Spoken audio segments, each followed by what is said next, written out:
My name is Amelia Mason, and I'm the founder and director of Skywatch Bird Rescue.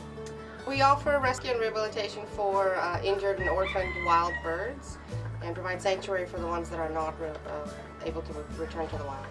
I started Skywatch Bird Rescue because a few years ago I myself came upon an injured great blue heron in Carolina Beach that needed medical attention, and that no one was actively rescuing injured and orphaned wild birds. Nothing of migratory birds and a wild bird, so that's the gap that I saw in the system, and I decided to change that.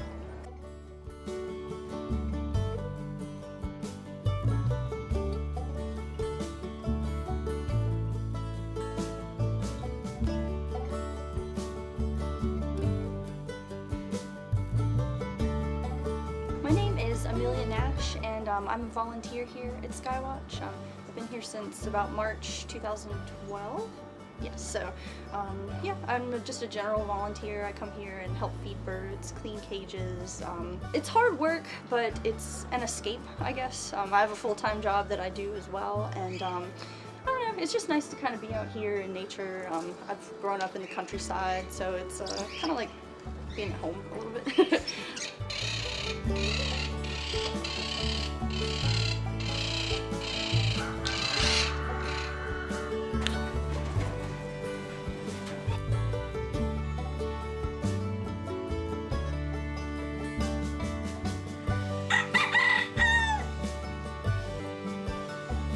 It's very satisfying to see injured animals get the relief that they need. I'm not of mindset that anything needs to suffer, whether we like them or not. So even if it's just giving them a quick euthanasia rather than letting nature take its course, because most of the birds we get injured are not here because of natural reasons. And if they were left alone to their own devices, their death would take several weeks out in the wild, slowly and painfully. So for me, it's satisfying to know that we're providing the relief source that we would want if we were injured, or that we feel like cats and dogs have the right to receive. So getting them the relief that they need and the rescue. And of course, we're doing the releases are very rewarding, but even just giving them a second chance at a quality of life when they still have the will to live.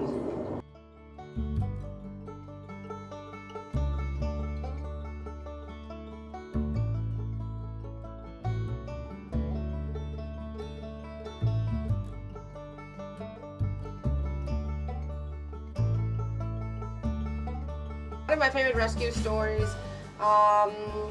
is probably one of the swans that we rescued a few years ago, who was living with and growing up as a cygnet entangled in fishing line around her beak and inside of her mouth.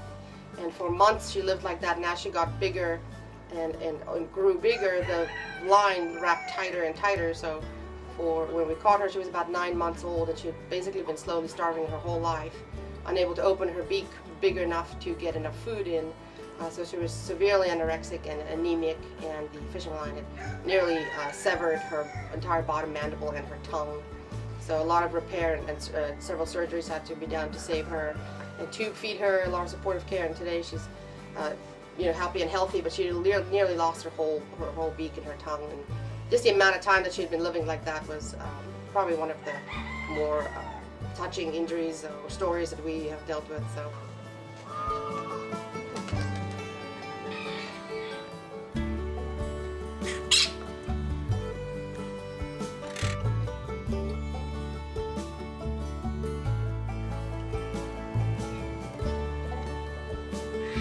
We always need volunteers, and there's a ton of different stuff you can do. I know a lot of people have said, "Oh, I want to help out, but I'm afraid of birds," or I don't know, I can't really do much physically. But we are always in need of admin, like emails, Facebook, social media, and stuff. People to cover that, help feed birds, clean cages. There's always something to do. So.